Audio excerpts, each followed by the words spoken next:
नमस्कार दोस्तों, कैसे हैं आप सभी लोग। उम्मीद है बहुत अच्छे होंगे और आपकी उम्मीद से बेटर एक क्लास में लेके आऊँ दोस्तों आज आपके लिए 35% इस क्लास के अंदर। ठीक है, और ये 35% जो होने वाले हैं आपके सिलेबस पे है पूरे, जिसमें MS वर्ड भी है, एक्सेल भी है, पावर पॉइंट के क्वेश्चन है, साथ में एक्सेल के भी कुछ फंक्शन है। तो इन फंक्शनों को भी आपको देखना है क्योंकि यहाँ से भी कई बार क्वेश्चन बने थे। ठीक है, और उम्मीद करूंगा कि आप 35 में से पूरे 35 प्रश्नों का सही जवाब देंगे। तो आपकी तैयारी का पता लग जाएगा कि आप किस तरह की तैयारी कर रहे हैं, जिससे आपके कितने परसेंट सही होते हैं इस क्लास में से। मुझे उम्मीद है कि आप 35 में से 35 ना सही 30 प्रश्नों का जवाब तो आप एकदम सही देने वाले हो। ठीक है, तो देखते हैं भाई क्या होता है।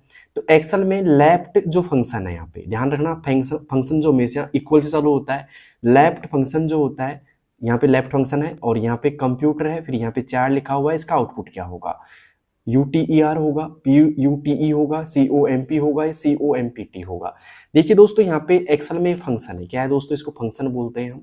तो लेफ्ट फंक्शन है आपका। लेफ्ट फंक्शन क्या काम करता है, ध्यान से देखिएगा। मैं आपको पहले समझा देता हूँ, उसके बाद में आंसर देना आप।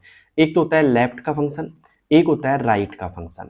राइट तो क्या करता है, लेफ्ट क्या करता है दोस्तों, लेफ्ट साइड से गिनता है ना। जैसे मान लो यहाँ पे मैंने लिखा यहाँ पे डोसा कंप्यूटर वाला। मैं थोड़ा सा इसको डिटेल में समझा देता हूँ जिससे आपको और अच्छे समझ में आ जाएगा। मैंने यहाँ पे डोसा लिखा, क्या लिखा, डोसा, DAUSA, और क्लियर लिख देता हूँ अच्छे से मैं, DAUSA डोसा। मैं लगाना चाहता हूँ लेफ्ट का, और यहाँ पे मान लो मैं लेफ्ट का लगाता हूँ तो लेफ्ट साइड से गिनता है इधर से, जैसे DUSA ऐसे पढ़ता है ये। अगर राइट का होता तो राइट साइड कौन सा है इसका, ये वाला साइड राइट है, तो यहाँ से पढ़ता है जैसे कि ASUA है ना, ऐसे पढ़ता है ये। तो लेफ्ट लेफ्ट से पढ़ता है, राइट राइट से पढ़ता है। तो लेफ्ट है, सीधी सी बात है, यहाँ से गिनेगा इस जगह से, और इस जगह से 4 अक्षर गिनेगा पहले। ठीक है, तो पहले 4 कौन से, COMP। तो यहाँ पे 4 इसलिए बोल रहा हूँ कि 4 लिखा हुआ है यहाँ पे। तो 4 पहले कौन से है दोस्तों, COMP है, तो इसका आउटपुट हो जाएगा COMP। हो गए ना 4 भाई साहब। ठीक है, 5 होते तो क्या हो जाता, COMPU हो जाता, 5 होते क्योंकि 1 2 3 4 5 हो जाते। फिर पूछा 4 ही अपन से, तो यहाँ पे देखिएगा COMP कौन सा है, ये बैठा है यहाँ पे C ऑप्शन। तो यहाँ पे आएगा पहले में C option is right. Okay, उम्मीद करता हूँ लेफ्ट का आपको समझ में आ गया होगा कि लेफ्ट साइड से गिनता है। अब यहाँ से मैं आपको एक क्वेश्चन पूछ रहा हूँ आपसे, देखते हैं कौन कौन बच्चे इसके आंसर देते हैं इस क्वेश्चन का। ठीक है, तो क्वेश्चन आपके सामने लिख देता हूँ मैं।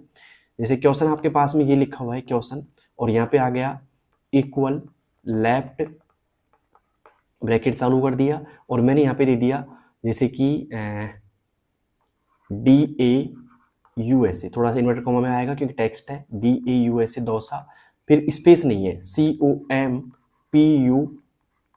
है, कंप्यूटर है यहाँ पे, और फिर यहाँ पे लगा दिया मैंने वाला, WALA वाला। ठीक है, और ये बंद कर दिया, बीच में स्पेस नहीं, ध्यान रखना, चिपक के सारे अक्षर। और यहाँ पे मैंने कर दिया, यहाँ पे 8 लिख दिया। कितना लिख दिया दोस्तों, 8। तो इसका आउटपुट क्या आएगा बताइए दोस्तों कमेंट बॉक्स के अंदर।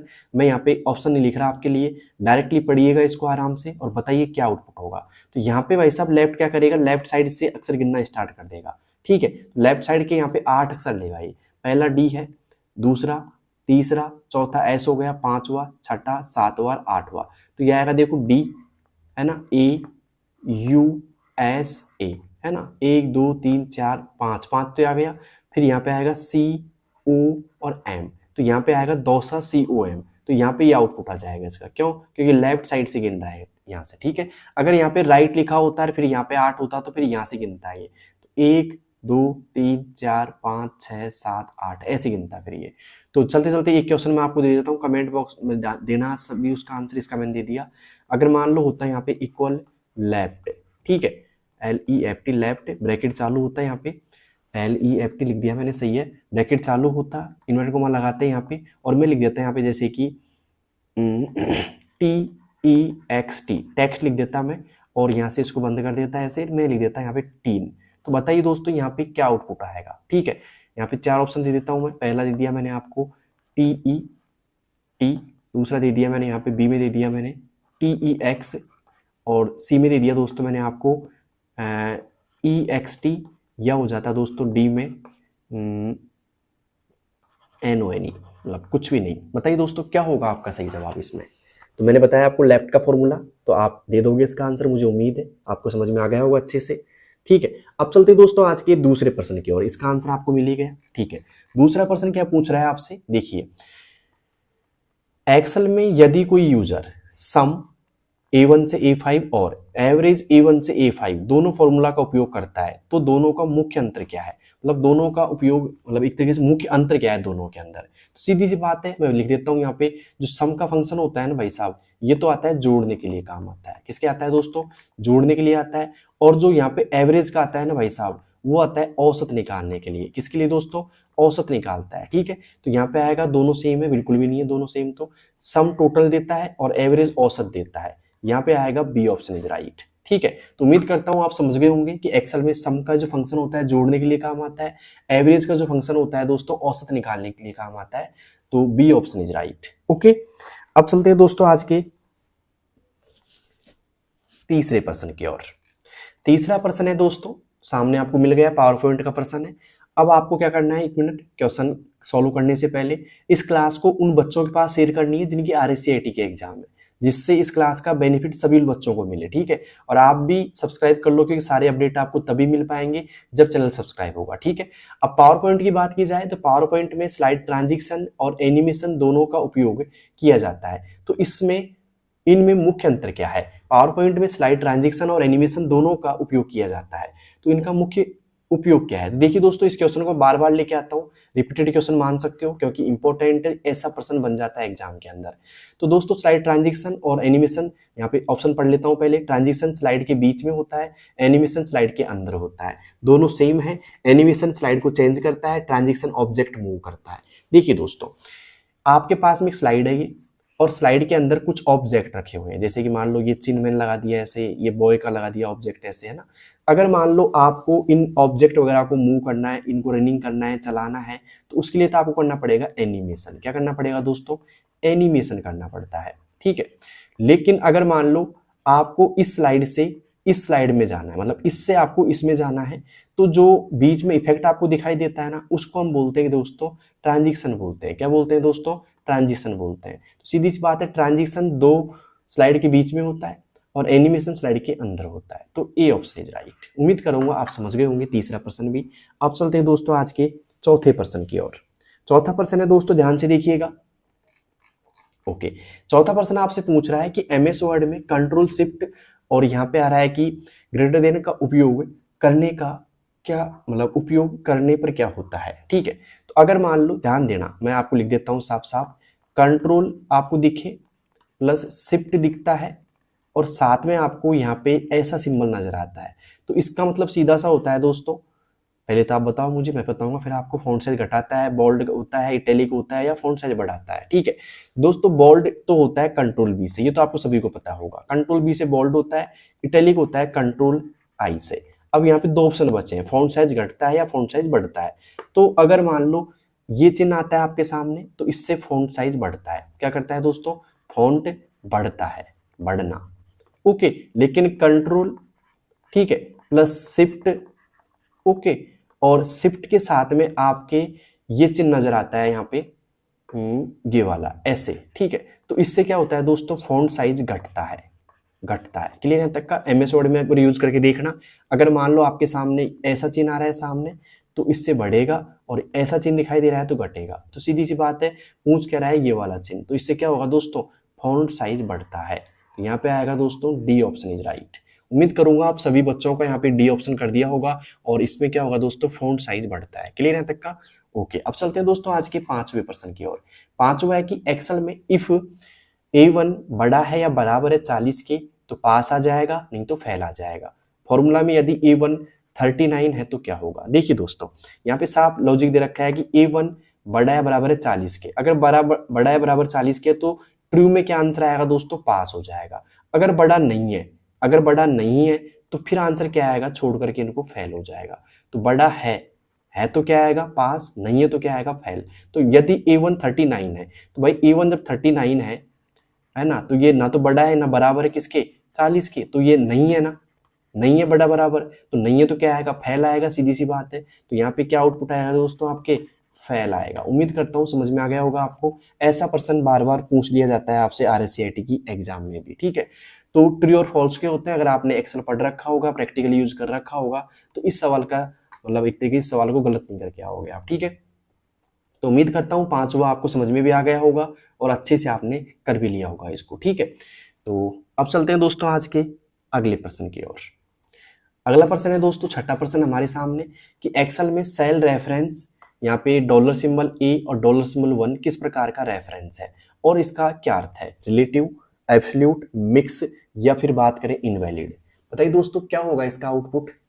तो देखिए यहाँ पे बात करें, जब भी कोई फॉर्मूला के आगे ए डॉलर सिंबल लग जाता है, जैसे डॉलर सिंबल ए और डॉलर सिंबल यहाँ पे 1, तो यहाँ पे जो A1 था ना भाई साहब, A1 की बात करें तो ए तो क्या था आपके कॉलम था, ठीक है, और यहाँ पे 1 क्या था आपकी रो थी। तो जब डॉलर सिंबल लग जाता है सामने तो ये क्या हो जाती है दोस्तों, फिक्स हो जाती है। क्या हो जाती है, फिक्स हो जाती है। तो जब रो और कॉलम फिक्स हो जाए आपस में तो उस वैल्यू को बोलते हैं दोस्तों एब्सोल्यूट बोलते हैं। क्या बोलते हैं दोस्तों, एब्सोल्यूट वैल्यू बोला जाता है। तो छठे में आएगा दोस्तों बी ऑप्शन, एब्सोल्यूट। ओके, उम्मीद करता हूं आपको समझ में आ गया होगा अच्छे से। ओके, अब चलते हैं दोस्तों आज के 7वें प्रश्न की ओर। 7वां प्रश्न क्या पूछ रहा है दोस्तों, ध्यान से देखिएगा कि पावर पॉइंट में स्लाइड शो शुरू करने के लिए कौन सी शॉर्टकट की उपयोग होती है। पावर पॉइंट में स्लाइड शो शुरू करने के लिए कौन सी शॉर्टकट की उपयोग होती है भाई, F2, F9, F7 या F5। बताइए दोस्तों क्या होगा इसका सही जवाब। पावर पॉइंट में स्लाइड शो शुरू करने के लिए कौन सा शॉर्टकट उपयोग होता है भाई साहब। F2 करोगे, F9 करोगे, F7 करोगे या F5 करोगे। इजी प्रश्न है, आराम से इसका आंसर दे सकते हैं आप लोग। देखते हैं किन किन बच्चों का 7वां प्रश्न सही होता है भाई आज की क्लास से। मुझे लगता है कि सभी का सही होगा, लेकिन फिर भी देख लेते हैं किस किस का सही होता है भाई। तो भाई 7वें में जो स्लाइड शो शुरू करते हैं ना, वो करते हैं दोस्तों हम F5 से। किससे करते हैं भाई साहब, F5 से हम क्या कर सकते हैं दोस्तों, स्लाइड शो क्या कर सकते हैं, शुरू कर सकते हैं। उम्मीद करता हूं आपको 7वां प्रश्न समझ में आ गया होगा। अब चलते हैं दोस्तों आज के 8वें प्रश्न की ओर। 8वां प्रश्न एकदम इजी है अगर आपने एक्सेल पढ़ रखा है तो, ठीक है। एक्सेल में काउंट A1 से A10, एक्सेल में काउंट A1 से A10 फंक्शन का उपयोग करने पर क्या काउंट होगा। सभी सेल काउंट होंगी, केवल टेक्स्ट काउंट होंगे, केवल न्यूमेरिक वैल्यू काउंट होगी या ब्लैंक सेल काउंट होगी। बताइए दोस्तों क्या काउंट होगा। तो यहाँ पे जब काउंट का लगता है ना, सिर्फ काउंट लिखा आता है सामने, तो उसके लिए दोस्तों होता है केवल न्यूमेरिक वैल्यूज काउंट होती है। इससे क्या होती है दोस्तों, केवल न्यूमेरिक वैल्यूज काउंट होती है। अब यहाँ पे काउंट के कुछ पार्ट होते हैं जो मैं आपको एक बार लिखा देता हूँ। यहाँ पे पहला होता है दोस्तों, यहाँ पे जैसे कि मैं लिख देता हूँ यहाँ पे एक बार, जिससे आपको थोड़ा समझ में भी आ जाएगा। एक तो होता है दोस्तों COUNT काउंट, ठीक है। ये तो क्या करता है, सिर्फ नंबर गिनता है। क्या करता है दोस्तों, सिर्फ नंबर गिनेगा आपके, ठीक है। लेकिन दूसरा होता है दोस्तों यहाँ पे COUNT काउंट ए का फंक्शन, ठीक है।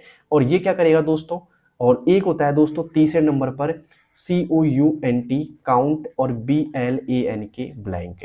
और एक होता है दोस्तों चौथा नंबर का यहाँ पे काउंट इफ का फंक्शन। राइटिंग थोड़ा देख लेना आप, अच्छे समझ में आ जाएगी। तो काउंट ये करता है दोस्तों सभी भरी हुई सेल को काउंट करता है, सभी भरी हुई, उसमें टेक्स्ट भी हो सकता है, उसमें कोई स्पेशल वैल्यू भी हो सकती है ना। सभी भरी हुई सेल गिनता है, ठीक है। और यहाँ पे काउंट ब्लैंक क्या करता है, सभी खाली सेल, जैसे ब्लैंक सेल की बात कर रहे थे ना यहाँ पे, तो खाली सेल गिनता है। ये क्या करता है दोस्तों, खाली सेल गिनता है ये।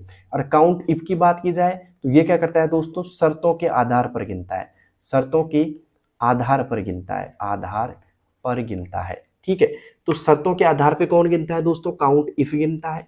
काउंट ब्लैंक क्या करता है दोस्तों, खाली सेल गिनता है। काउंट ए क्या करता है दोस्तों, भरी हुई सेल गिनता है। और काउंट क्या काम करता है दोस्तों, सिर्फ नंबर काउंट करने का काम करता है। तो उम्मीद करता हूँ 8वां प्रश्न भी आपको समझ में आ गया होगा। और साथ में जो मैं करवा रहा हूँ ना एडवांस चीजें, इनको लिख लेना भाई नोटबुक के अंदर, क्योंकि ये काम आने वाली है आपके, ठीक है। अब चलते हैं दोस्तों आज के 9वें प्रश्न की ओर। 9वां प्रश्न पूछ रहा है आपसे कि पावर पॉइंट में किसी ऑब्जेक्ट को मोशन इफेक्ट देने के लिए किस फीचर का उपयोग किया जाता है। पावर पॉइंट में किसी ऑब्जेक्ट को मोशन इफेक्ट देने के लिए किस फीचर का उपयोग किया जाता है। पहला ऑप्शन ट्रांजिशंस का, एनिमेशन का, लेआउट का या थीम का। देखिए दोस्तों पावर पॉइंट में किसी ऑब्जेक्ट को अगर मोशन इफेक्ट देना है आपको, तो सीधी सी बात है ऑब्जेक्ट को कौन देता है भाई साहब, ऑब्जेक्ट को देता है एनिमेशन। कौन देता है भाई साहब, एनिमेशन देता है, ठीक है। तो यहाँ पे आएगा animation, B option is right. तो उम्मीद करता हूं सभी बच्चों ने यहाँ पे बी पे टिक कर लिया होगा। 9वें में आएगा बी ऑप्शन इज राइट। अब चलते हैं दोस्तों आज के 10वें प्रश्न की ओर। 10वां प्रश्न पूछ रहा है आपसे कि MS वर्ड में कंट्रोल के शॉर्टकट का उपयोग किसके लिए किया जाता है। MS वर्ड में कंट्रोल के बोल्ड करने के लिए, सेव करने के लिए, प्रिंट करने के लिए, हाइपरलिंक इंसर्ट करने के लिए। तो भाई साहब बोल्ड करने के लिए जो किया जाता है ना, वो किया जाता है कंट्रोल के साथ में बी का प्रयोग। सेव के लिए किया जाता है दोस्तों कंट्रोल के साथ में हम एस का प्रयोग कर सकते हैं, और प्रिंट के लिए करेंगे दोस्तों कंट्रोल के साथ में हम पी का प्रयोग। और यहाँ पे हाइपर लिंक इंसर्ट करने के लिए किया जाता है दोस्तों कंट्रोल के साथ में के का प्रयोग। तो यहाँ पे राइट आंसर क्या आ जाएगा दोस्तों, हाइपर लिंक आ जाएगा। उम्मीद करता हूँ आप सभी बच्चों को ये क्वेश्चन समझ में आ गया होगा और सभी ने इसका सही जवाब दे दिया होगा। ठीक है, तो क्या आएगा दोस्तों, हाइपर लिंक के लिए कंट्रोल के लिए क्या आता है दोस्तों, हाइपर लिंक आता है।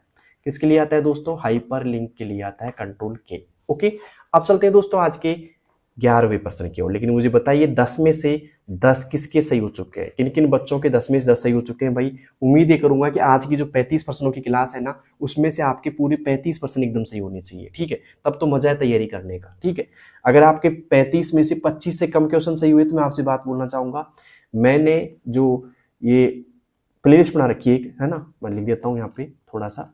मैंने आपके लिए चैप्टर 1 से, किसे दोस्तों, चैप्टर 1 से 15 तक की एक प्लेलिस्ट बना रखी है, जहाँ से मैंने लगभग 10 क्लास के समथिंग मैंने अपलोड कर दी है। तो उसमें MS वर्ड भी है, आपके एक्सेल भी है ना। उन सभी को अच्छे से आपको पढ़ना है और अच्छे से पूरी क्लास देखो, क्योंकि वहां से बाहर कुछ भी नहीं जाएगा, मान लो आप अच्छे से। ठीक है, तो आप देखना 1 से 15 तक की जो मैंने चैप्टर समरी डाल रखी है आपके लिए, उसको एक बार चेक करना और आराम से देखना क्लास। ठीक है, अब चलते हैं दोस्तों आज के 11वें प्रश्न की ओर। 11वां में कि एक्सेल में मैक्स A1 से A10 का उपयोग किस लिए किया जाता है। एक्सेल में मैक्स A1 से A10 का उपयोग किस लिए किया जाता है, मैक्सिमम वैल्यू के लिए, मिनिमम वैल्यू के लिए, एवरेज के लिए, या फिर काउंट के लिए। दोस्तों यहाँ पे जब मैक्स आ जाए ना, तो अधिकतम मान के लिए किया जाता है इसका। किसके लिए दोस्तों, अधिकतम मान के लिए। तो मैक्सिमम वैल्यू के लिए किया जाता है। किसके लिए दोस्तों, मैक्सिमम। मिनिमम के लिए किया जाता है इक्वल MIN का फंक्शन यूज। ठीक है, जो सबसे कम मान निकालता है। काउंट का पता ही है आपको, एवरेज के लिए होता है। ठीक है,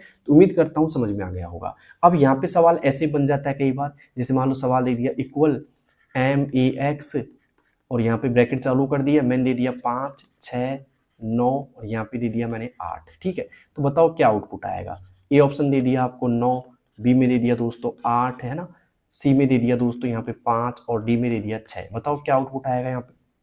तो यहाँ पे मैक्सिमम क्या करता है, सबसे अधिकतम मान निकालता है। सबसे अधिकतम कौन है दोस्तों, यहाँ पे 9 है, तो यहाँ पे ए ऑप्शन इज राइट। ठीक है, तो कई बार ऐसे प्रश्न भी आपको दे देता है सामने, तो आपको गलत नहीं करके आना है बस। ठीक है, अब चलते हैं दोस्तों आज के 12वें प्रश्न की ओर। 12वां प्रश्न है कि पावर पॉइंट में थीम का उपयोग किस लिए किया जाता है, स्लाइड डिलीट करने के लिए, ओवरऑल डिजाइन अप्लाई करना, टेक्स्ट लिखना, या चार्ट बनाना। बताइए दोस्तों क्या होगा इसका सही जवाब। तो दोस्तों यहाँ पे जब आप पावर पॉइंट में थीम का यूज कर रहे हो ना, सीधा मतलब है इसका ओवरऑल डिजाइन अप्लाई करना। B option is right. Overall क्या करना दोस्तों, डिजाइन अप्लाई करना। ठीक है, अब चलते हैं दोस्तों आज के 13वें प्रश्न की ओर। 13वां प्रश्न है SMTP का पूरा नाम क्या है।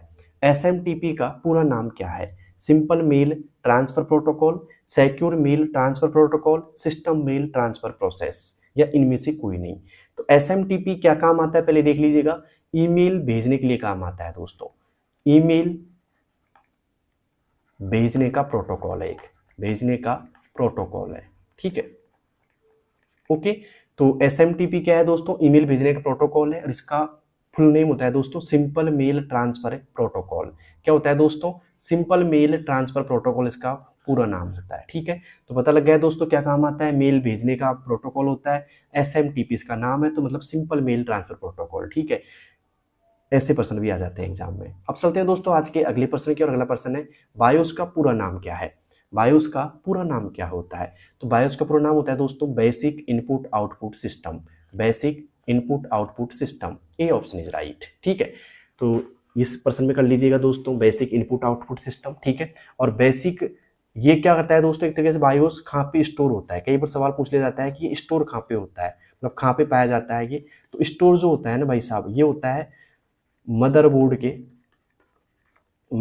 के रोम चिप में पाया जाता है। रोम चिप में पाया जाता है ये। ठीक है, मदरबोर्ड के रोम चिप में कौन पाया जाता है दोस्तों, बायोस पाया जाता है। अब चलते हैं दोस्तों आज के 15वें प्रश्न की ओर। 15वां प्रश्न है आपका, ध्यान से देखिएगा कि वैन का पूरा नाम क्या होता है। Wireless area network, world area network, या wide area network, wide access network या वाइड एरिया नेटवर्क। तो यहाँ पे वैन का जो पूरा नाम होता है दोस्तों वो होता है वाइड एरिया नेटवर्क। कंफ्यूज मत हो जाना इसमें, यहाँ पे आएगा D option is right, wide area network, ठीक है, वाइड एरिया नेटवर्क, ठीक है। एक होता है दोस्तों लैन, LAN, ये होता है दोस्तों लोकल, LAN होता है, एन नहीं होता, LAN, ठीक है। तो यहाँ पे आएगा local area network, local area network, ठीक है, ओके। अब चलते हैं दोस्तों आज के 16वें प्रश्न की ओर। URL का पूरा नाम क्या होता है? ये PYQS है और ये 2-3 बार एग्जामों में आ चुका है RSCIT में, ठीक है। तो मैं इसलिए लेके आया हूँ इस क्वेश्चन को कि ये कई बार इंपॉर्टेंट हो जाता है, यहाँ से कई बार आप गलत करके आ जाते हो, ठीक है। तो URL का पूरा नाम होता है दोस्तों, पहला option universal resource link, user resource locator या यूनिफॉर्म रिसोर्स लोकेटर या यूनिफॉर्म रेफरेंस लिंक। तो दोस्तों यहाँ पे URL का जो पूरा नाम है ना भाई, वो है दोस्तों यहाँ पे यूनिफॉर्म रिसोर्स लोकेटर। क्या है दोस्तों? Uniform resource locator. URL होता क्या है भाई? क्या होता है URL? तो एक तरीके से एक वेबसाइट का पता होता है, वेबसाइट का पता क्या कहलाता है दोस्तों? URL कहलाता है, ठीक है। उम्मीद करता हूं समझ गए होंगे आप। अब चलते हैं दोस्तों आज के 17वें प्रश्न की ओर। 17वां प्रश्न है, एक्सेल में पिवोट टेबल का उपयोग किस लिए किया जाता है? एक्सेल में पिवोट टेबल का उपयोग किस लिए किया जाता है? डाटा डिलीट करने के लिए, डाटा समराइज करना, डाटा प्रिंट करना या डाटा कॉपी करना। देखिए दोस्तों, जो MS एक्सेल है उसके अंदर जो पिवोट टेबल का उपयोग किया जाता है भाई साहब, वो किया जाता है डाटा समराइज करने के लिए, ठीक है। मतलब जो बड़ा डाटा होता है ना उस पर काम करने के लिए पिवोट टेबल उपयोगी होती है एक तरीके से। तो यहाँ पे आएगा B option is right, okay. अब चलते हैं दोस्तों आज के अगले प्रश्न की ओर। अगला प्रश्न है हमारा यहाँ पे कि MS वर्ड में टेबल बनाने के लिए कौन सा मेन्यू उपयोग होता है? MS वर्ड में टेबल बनाने के लिए कौन सा मेन्यू उपयोग होता है? मेन्यू भी लिखा सकता है यहाँ पे, और यहाँ पे मेन्यू की जगह टैब भी लिखा सकता है दोस्तों। तो कौन सा टैब होता है? इंसर्ट, होम, लेआउट या रिव्यू। देखिए दोस्तों, यहाँ पे जो टेबल इंसर्ट करने के लिए हम उपयोग करेंगे दोस्तों इंसर्ट टैब का। किसका करेंगे दोस्तों? इंसर्ट टैब का करेंगे, ठीक है। तो यहाँ पे आएगा इंसर्ट, ओके, ठीक है। अब बात करते हैं थोड़ा आगे, यहाँ पे आगे बात करते हैं दोस्तों 19वें प्रश्न की। 19वां प्रश्न है कि एक्सेल में चार्ट बनाने के लिए कौन सा टैब उपयोग होता है? एक्सेल में चार्ट की बात की जाए तो चार्ट के लिए दोस्तों इंसर्ट टैब होगा। कौन सा होगा दोस्तों? इंसर्ट टैब होगा इसमें भी, क्योंकि इंसर्ट टैब के द्वारा हम इसमें भी क्या कर सकते हैं दोस्तों? चार्ट बना सकते हैं, ठीक है, ओके। अब चलते हैं आज के 20वें प्रश्न की ओर। 20वां प्रश्न है आपका कि पावर पॉइंट में स्लाइड डुप्लीकेट करने के लिए क्या उपयोग होता है? कंट्रोल D होता है, कंट्रोल C होता है, कंट्रोल X होता है या कंट्रोल V होता है? तो स्लाइड डुप्लीकेट की बात की जा रही है, तो डुप्लीकेट के लिए दोस्तों यूज होगा कंट्रोल के साथ में D का प्रयोग होगा, है ना। और ध्यान रखना इस चीज का, एक होता है डुप्लीकेट, एक होता है न्यू स्लाइड। तो न्यू स्लाइड का अगर शॉर्टकट पूछा जाए तो वो होगा दोस्तों कंट्रोल के साथ में CTRL प्लस, है ना। मैं इसको एक बार हटा के वापस लिखता हूँ, मीनिंग आपको थोड़ी कंफ्यूज करेगी वरना, ठीक है। न्यू स्लाइड का जो यहाँ पे शॉर्टकट होता है दोस्तों वो होता है CTRL plus M। Control M के द्वारा हम क्या कर सकते हैं दोस्तों? न्यू स्लाइड क्रिएट कर सकते हैं। अब यहाँ पे बात करें कंट्रोल D, यहाँ पे पहला ऑप्शन क्या हो जाएगा आपका? राइट हो जाएगा। कंट्रोल C होता है दोस्तों कॉपी करने के लिए, कंट्रोल X होता है दोस्तों कट करने के लिए, कंट्रोल V होता है दोस्तों पेस्ट करने के लिए। तो उम्मीद करता हूँ आप समझ गए होंगे इस क्वेश्चन को। यहाँ पे कीजिएगा कंट्रोल D, ठीक है, डुप्लीकेट स्लाइड के लिए, ठीक है। तो 20वां प्रश्न भी मैंने करवा दिया आपको यहाँ पे। तो मुझे बताइए आपके 20 में से कितने प्रश्न ऐसे हैं जो एकदम सही हो चुके हैं, और कौन कौन ऐसे शख्स हैं जिनके 20 में से 20 एकदम सही हो चुके हैं बस इस क्लास से, ठीक है। उम्मीद करूंगा आपके 20 में से 20 सही हो गए होंगे, और मैं तो ये चाहता हूँ कि आपके पूरे 35 में से 35 सही प्रश्न होने चाहिए इस क्लास के अंदर, ठीक है। देखते हैं किन किन बच्चों के होंगे भाई। क्लास को अभी तक आपने उन बच्चों के पास शेयर नहीं किया जिनकी RSCIT के एग्जाम है, तो अब कर दीजिए शेयर। साथ में आप पूरे अपडेट पाना चाहते हैं पूरी क्लासों का, तो आप अभी से क्या कर लीजिए दोस्तों?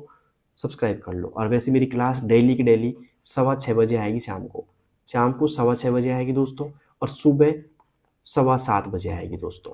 7:15 AM पे, मतलब 7:15 बजे मॉर्निंग में, ठीक है, और इवनिंग में 6:15 पे क्लास मेरी आ जाएगी। ध्यान रखना इस चीज़ का, आपको डेली देखना है क्लास, ओके। अब चलते हैं दोस्तों आज के 21वें प्रश्न की ओर। 21वां प्रश्न है हमारा, MS वर्ड में स्पेलिंग चेक करने के लिए कौन सा शॉर्टकट होता है? स्पेलिंग चेक करने के लिए कौन सा शॉर्टकट होता है भाई साहब? F5, F11, F9 या F7। दोस्तों स्पेलिंग एंड ग्रामर चेक करने के लिए जो शॉर्टकट होता है वो होता है दोस्तों F7। कौन सा होता है भाई साहब? F7 होता है। तो उम्मीद करता हूँ आपने टिक कर दिया होगा यहाँ पे डी ऑप्शन F7। ठीक है, अब चलते हैं दोस्तों आज के 22 की ओर। 22 क्या पूछ रहा है आपसे, देखिएगा मैं निकाल देता हूँ सवाल एक बार। ये पूछ रहा है कि एक्सेल में लैन कंप्यूटर का आउटपुट क्या होगा। अब ध्यान देना, इसमें जो लैन फंक्शन है ना, ये क्या करता है दोस्तों, अक्षरों को गिनता है एक तरीके से। क्या करता है दोस्तों, अक्षरों की जो लेंथ है ना वो गिनता है, लेंथ गिनता है अक्षरों की। ठीक है, तो भाई सीधी सी बात है, यहाँ पे जब लैन आ गया तो यहाँ पे अक्षर कितने हैं कंप्यूटर में, तो यहाँ पे पूछा जाएगा कंप्यूटर में। देखो 1 2 3 4 5 6 7 8, तो यहाँ पे ये लेंथ गिन रहा है तो कितना आउटपुट आ जाएगा इसका, 8 आ जाएगा दोस्तों, क्योंकि लैन क्या करता है, अक्षरों की लेंथ गिनता है। तो मैं एक क्वेश्चन आपके लिए छोड़ के जा रहा हूँ इस क्लास में। ठीक है, देखते हैं कौन कौन बच्चा इसका सही जवाब दे पाता है। भाई क्वेश्चन है, मान लो इक्वल LEN, लैन है ना, ये पूछ लिया गया है पहले। और यहाँ पे मान लीजिए सवाल आ जाता है ऐसे इन्वर्टेड कॉमा 45 + 5, और ये बंद कर दिया मैंने, और ये मैंने बंद कर दिया। एग्जाम्पल दे रहा हूँ मैं यहाँ पे, एग्जाम्पल के ऑप्शन दे रहा हूँ आपके लिए। पहला ऑप्शन 50 है, बी में दे दिया मैंने दोस्तों यहाँ पे 4, सी में दे दिया दोस्तों मैंने 6, और डी में दे दिया मैंने यहाँ पे 40। बताइए दोस्तों क्या आउटपुट होगा इसका। अगर मान लो सवाल आपके पास में ऐसा दिख जाता है आपको, तो क्या आउटपुट देंगे, जल्दी से मुझे कमेंट बॉक्स में बताओ सभी बच्चे, क्या आउटपुट आएगा आपका। 50 कौन कौन बच्चा दे रहा है यहाँ पे आउटपुट। देखिए दोस्तों, यहाँ पे जब भी एक्सेल के अंदर अगर हम किसी को भी ऐसे इन्वर्टेड कॉमा में बंद कर देते हैं किसी भी वैल्यू को, तो वो क्या कहलाती है दोस्तों, टेक्स्ट कहलाती है। वो क्या कहलाती है दोस्तों, टेक्स्ट। तो कई बच्चे क्या कर रहे होंगे यहाँ पे 45 + 5 कर रहे होंगे। भाई नहीं होगा 45 + 5, क्यों, क्योंकि जब कोई वैल्यू ऐसे इन्वर्टेड कॉमा में दिखाई देती है तो टेक्स्ट फॉर्मेट में हो जाती है। किसमें हो जाती है दोस्तों, वो टेक्स्ट फॉर्मेट में हो जाती है। तो ये टेक्स्ट अब गिनेगा, लैन क्या करता है, टेक्स्ट गिनने का काम करता है, लेंथ गिनता है। तो यहाँ पे गिनेगा 1 2, फिर ये प्लस का सिंबल हो गया 3, और यहाँ पे 4। तो यहाँ पे आउटपुट क्या आ जाएगा भाई, 4 आ जाएगा। तो किन किन बच्चों ने यहाँ पे आउटपुट 4 दिया था, जल्दी से कमेंट बॉक्स में बताओ। ठीक है, उम्मीद करूंगा ये आपको समझ में आ गया होगा। अगर लैन का ऐसा फंक्शन आता है आपके सामने तो आप उसको गलत नहीं करके आओगे। ठीक है, अब चलते हैं दोस्तों आज के 23वें प्रश्न की ओर। 23वां है कि MS वर्ड में मेल मर्ज का उपयोग किस लिए होता है। ईमेल भेजने के लिए, मल्टीपल डॉक्यूमेंट बनाना, प्रिंटिंग, या फिर फॉर्मेटिंग। देखिए दोस्तों, मेल मर्ज का जो उपयोग होता है ना, वो तब होता है जब आप किसी को मल्टीपल डॉक्यूमेंट शेयर कर रहे हो, है ना, मल्टीपल आप पत्र भेज रहे हो किसी को, तो उसमें भेजा जाता है इसको। तो यहाँ पे आएगा मल्टीपल डॉक्यूमेंट बनाना। क्या होता है दोस्तों, मल्टीपल डॉक्यूमेंट बनाना। ठीक है, B option is right, multiple document बनाना। ओके, अब चलते हैं दोस्तों आज के 24 की तरफ। 24 आपसे पूछ रहा है दोस्तों, एक्सेल में डेटा वैलिडेशन का उपयोग किस लिए होता है। एक्सेल में डेटा वैलिडेशन का उपयोग किस लिए होता है। इनपुट कंट्रोल करना, डेटा डिलीट करना, डेटा सॉर्ट करना, या डेटा प्रिंट करना। देखिए दोस्तों, डेटा वैलिडेशन का जो उपयोग होता है ना भाई साहब, वो होता है एक तरीके से, आप मान लो एक सेल दे दिया आपको, ऐसे रो और कॉलम दे दिया, और आप चाहते हो कि भाई इसके अंदर मैं जो चाहूँ वही इनपुट होना चाहिए, फालतू नहीं होना चाहिए। तो आप क्या कर सकते हो, इनपुट यहाँ पे कंट्रोल कर सकते हो। क्या कर सकते हो दोस्तों, इनपुट कंट्रोल कर सकते हो। इसमें 24 में आएगा इनपुट कंट्रोल करना। ठीक है, डेटा डिलीट करना भी गलत बात है, डेटा सॉर्ट करना भी नहीं होगा, और यहाँ पे ये भी नहीं होगा। यहाँ पे आएगा दोस्तों इनपुट कंट्रोल करना। ठीक है, अब चलते हैं दोस्तों आज के 25 की ओर। 25% पूछ रहा है आपसे कि पावर पॉइंट में हाइपरलिंक का उपयोग किस लिए होता है। एनिमेशन के लिए, लिंक जोड़ना, स्लाइड डिलीट करना, या डिजाइन करना। तो भाई साहब एनिमेशन के लिए भी नहीं होता है, लिंक जोड़ने के लिए होता है, इंसर्ट लिंक। ओके, ये भी नहीं होगा, ये भी नहीं होगा, लिंक जोड़ना होगा। हाइपरलिंक का जो शॉर्टकट मैंने बताया था आपको, कंट्रोल के साथ में क्या होगा दोस्तों, के प्रेस करते हैं हम। ठीक है, शॉर्टकट होता है इसका हाइपरलिंक का, कंट्रोल के साथ में किया, और काम क्या करता है, लिंक जोड़ता है। ठीक है, एक फाइल का लिंक दूसरे फाइल में जोड़ता है, जिससे हम क्लिक करके सीधा पहुंच सकते हैं उस फाइल के अंदर। ठीक है, अब चलते हैं दोस्तों आज के 26 की ओर। 26 आपसे पूछ रहा है दोस्तों कि MS वर्ड में किसी डॉक्यूमेंट को इस प्रकार फॉर्मेट किया जाता है कि टेक्स्ट दोनों ओर से लेफ्ट और राइट बराबर अलाइन हो जाए। तो इस अलाइनमेंट को क्या कहा जाएगा, मतलब टेक्स्ट लेफ्ट साइड, जैसे मान लो ये कोई टेक्स्ट है, ये ऐसे कैसे बराबर आपको नजर आ रहे हैं। एक में जैसे मान लो ये आ गया, फिर ऐसे बाहर निकल गया टेक्स्ट, ये तो ये पेज के अंदर एक मान लो दोनों साइड से बराबर है। यहाँ पे कुछ ऐसा दिखाई दे रहा है कि भाई बराबर नहीं है, दोनों साइड से ही है ना, और एक मान लो कि वैसे बराबर, तो सीधी सी बात है, दोनों साइड से, इधर से भी बराबर, इधर से भी बराबर है। तो ये काम किसका होता है, लेफ्ट लाइन का होता है। राइट लाइन का होता है, सेंटर लाइन का होता है या जस्टिफाई का होता है। ध्यान रखना एमएस वर्ड में 4 एलिमेंट होते हैं आपके, लेफ्ट, राइट, सेंटर और जस्टिफाई। ठीक है, अब बात करते हैं कि दोनों साइड से बराबर कौन करता है, जस्टिफाई करता है दोस्तों। यहाँ पे आएगा जस्टिफाई। ठीक है, एमएस वर्ड के अंदर बाय डिफॉल्ट जो होता है ना भाई साहब, बाय डिफॉल्ट कौन सा होता है, बाय डिफॉल्ट होता है लेफ्ट अलाइनमेंट। और इसकी शॉर्टकट की क्या होती है, कंट्रोल के साथ में एल प्रेस कर देंगे। राइट की होती है कंट्रोल के साथ में आर प्रेस करेंगे। और सेंटर की होती है कंट्रोल के साथ में हम ई प्रेस करेंगे। और जस्टिफाई की होती है कंट्रोल के साथ में जे प्रेस करेंगे। उम्मीद करता हूं आप समझ गए होंगे इस चीज को। ठीक है, अब चलते हैं दोस्तों आज के 27 की तरफ। 27 है कि एमएस वर्ड में कंट्रोल यू का उपयोग क्या होता है। एमएस वर्ड में कंट्रोल यू का उपयोग क्या होता है भाई साहब, अंडरलाइन होता है, बोल्ड होता है, इटैलिक होता है या सेव होता है। अब तक का इस क्लास का सबसे इजी प्रश्न मानता हूं इसको मैं। ठीक है, और इसका आंसर आपको देना है। देखते हैं कि कौन कौन से बच्चे ऐसे हैं जो इसका आंसर देते हैं आज की क्लास में। तो यहाँ पे एमएस वर्ड में कंट्रोल यू का जो उपयोग होता है दोस्तों, वो होता है अंडरलाइन के लिए। क्या होता है दोस्तों, अंडरलाइन के लिए होगा, तो A option is right. Control मतलब बी होता है बोल्ड के लिए, तो CTRL प्लस बी कर सकते हैं दोस्तों हम बोल्ड के लिए। इटैलिक के लिए कंट्रोल के साथ में हम आई प्रेस कर सकते हैं। सेव के लिए हम कंट्रोल के साथ में एस प्रेस कर सकते हैं। ठीक है, एक आता है दोस्तों सेवेज। तो बताइए कमेंट बॉक्स के अंदर एमएस वर्ड में सेवेज का शॉर्टकट क्या होता है, F12 होता है दोस्तों। F12 से हम क्या कर सकते हैं, सेवेज कर सकते हैं। ये भी कई बार पूछ लिया जाता है एग्जाम के अंदर कि एमएस वर्ड में सेवेज का जो शॉर्टकट है कौन सी फंक्शन कुंजी है, F12 है। ठीक है, अब चलते हैं दोस्तों आज के 28 की तरफ। 28 पूछ रहा है कि एक्सेल में मिनिमम A1 से A10 का उपयोग क्या होगा। तो मिनिमम भाई साहब मिनिमम निकालता है, मैंने बताया भी था इसी क्लास के अंदर, बार बार नहीं बताने वाला। तो यहाँ पे आएगा B option is right, minimum. ठीक है, सबसे कम वैल्यू निकालता है, ये निकालता है अधिकतम वैल्यू। ठीक है, एवरेज निकालता है दोस्तों औसत। और यहाँ बात की जाए काउंट की, तो ये क्या करता है दोस्तों, नंबर काउंट करता है। क्या करता है दोस्तों, नंबर काउंट करता है। ठीक है, अब चलते हैं दोस्तों आज के 29 की तरफ। 29 है कि एमएस वर्ड में पेज ओरिएंटेशन बदलने का अर्थ है फॉन्ट चेंज करना, टेबल बनाना, प्रिंट करना या पेज डायरेक्शन बदलना। दोस्तों एमएस वर्ड में पेज का जो ओरिएंटेशन बदलने का अर्थ है, सीधा सा देखिए, पेज मतलब ओरिएंटेशन आपका दो प्रकार का होता है। कितने प्रकार का होता है, दो प्रकार का होता है। एक होता है लैंडस्केप, एक होता है पोर्ट्रेट। बाय डिफॉल्ट पोर्ट्रेट होता है जो ऐसे आपको वर्टिकल शेप में नजर आता है, एक आपको ऐसे हॉरिजॉन्टल शेप में नजर आएगा। ठीक है, तो यहाँ पे सीधी सी बात है, एक वर्टिकल शेप होता है, इसे हम पोर्ट्रेट बोलते हैं, और यहाँ पे ये होता है लैंडस्केप मोड पे। ठीक है, तो यहाँ पे आएगा पेज का दिशा बदलना या डायरेक्शन बदलना। कितने प्रकार की होती है, दो प्रकार की होती है। ठीक है, डी ऑप्शन इज राइट। ठीक है, अब चलते हैं दोस्तों 30 की तरफ।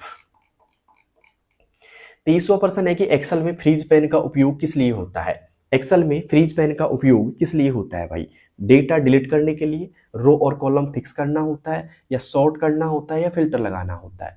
दोस्तों फ्रीज पेन का मतलब होता है रो और कॉलम, रो और कॉलम को स्थिर करना, स्थिर करना। और स्थिर को क्या बोलते हैं इंग्लिश में, फ्रीज बोलते हैं। क्या बोलते हैं दोस्तों, फ्रीज बोलते हैं एक तरीके से। तो यहाँ पे आएगा रो और कॉलम को फ्रीज करना। ठीक है, अब एक छोटा सवाल यहाँ से निकल के आता है कि बताइए एमएस एक्सेल 2019 में, एमएस एक्सेल 2019 में, एमएस एक्सेल 2019 में रो और कॉलम की संख्या कितनी है, रो और कॉलम की संख्या कितनी है। ठीक है, रो और कॉलम की संख्या बता देता हूं दोस्तों, मैं यहाँ पे क्लियर कर देता हूं आपको। क्या आपको आता है कि एमएस एक्सेल 2019 में रो कितने हैं और कॉलम कितने हैं। जल्दी से सभी बच्चे कमेंट बॉक्स में बताइए मुझे कि एमएस एक्सेल 2019 में रो की संख्या कितनी है और कॉलमों की संख्या कितनी है। देखते हैं किन किन बच्चों को आता है भाई सवाल। तो भाई मैं बताऊँ यहाँ पे संख्या कितनी होती है, तो रो की संख्या होती है 10,48,576। ठीक है, और यहाँ पे कॉलम की बात की जाए तो इनकी संख्या होती है 16,384। कितनी होती है दोस्तों, 16,384।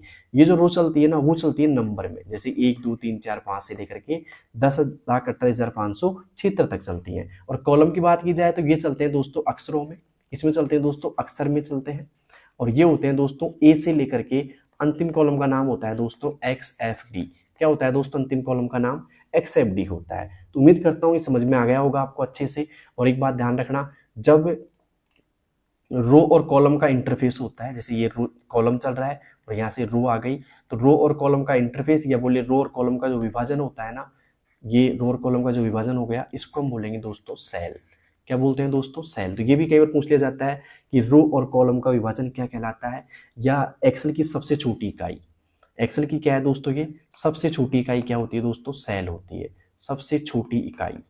यहाँ से क्वेश्चन बनने के चांस रहते हैं दोस्तों, ठीक है। एक्सेल की सबसे छोटी इकाई क्या कहलाती है दोस्तों, सेल कहलाती है। ओके, तो उम्मीद करता हूँ आपको ये 30वां प्रश्न भी समझ में आ गया होगा। तो मुझे बताइए 30 में से आपके कितने प्रश्न एकदम सही हो चुके हैं। अब चलते हैं 31वें की ओर, कि पावर पॉइंट में रियर्स टाइमिंग का उपयोग किस लिए होता है। पावर पॉइंट में रियर्स टाइमिंग का उपयोग किस लिए होता है भाई। पहला, एनिमेशन के लिए, डिजाइन के लिए, प्रिंट करना, या फिर स्लाइड टाइमिंग सेट करना। दोस्तों यहाँ पे अगर बात करें रियर्स टाइमिंग की, तो ये होता है दोस्तों एक तरीके से बात करें तो स्लाइड टाइमिंग सेट करना। क्या होता है दोस्तों, स्लाइड टाइमिंग सेट करने के लिए होता है। D option is right. अब चलते हैं दोस्तों आज के 32वें प्रश्न की ओर। पावर पॉइंट में स्लाइड लेआउट का उपयोग किस लिए होता है। पावर पॉइंट में स्लाइड लेआउट का उपयोग किस लिए होता है। एनिमेशन के लिए, प्रिंटिंग के लिए, कंटेंट अरेंजमेंट के लिए, या सेविंग के लिए। दोस्तों बात करें पावर पॉइंट में स्लाइड लेआउट की बात करें तो ये होगा दोस्तों कंटेंट अरेंजमेंट के लिए। किसके लिए हुआ दोस्तों, कंटेंट अरेंजमेंट के लिए इसका उपयोग किया जाएगा। तो यहाँ पे आएगा C option is right. Okay, अब चलते हैं दोस्तों आज के 33 की तरफ।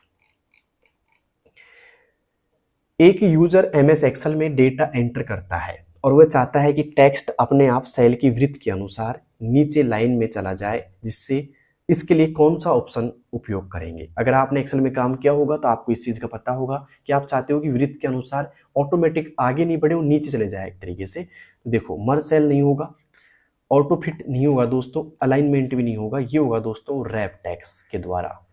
आप भी करना एक बार, एक्सेल में रैप टेक्स्ट का ऑप्शन आता है दोस्तों, ठीक है। और हाँ, एक्सेल की पूरी क्लास देखनी है आपको अच्छे से, पूरी समरी देखनी है आपको अच्छे से, वो भी प्रैक्टिकल। तो मैंने 1 से लेकर के 15 चैप्टर की समरी आपको बता रखी है, प्लेलिस्ट बना रखी है उसकी, उस प्लेलिस्ट में आप जाके देखिएगा, ठीक है। आपको प्लेलिस्ट मिल जाएगी दोस्तों, प्लेलिस्ट में जाके देखना। 1 से 15 चैप्टर की जो समरी है उसके अंदर मैंने एक्सेल को प्रैक्टिकल समझा रखा है, तो आप आराम से देख सकते हो, उसको आराम से सीख सकते हो एक्सेल भी पूरा।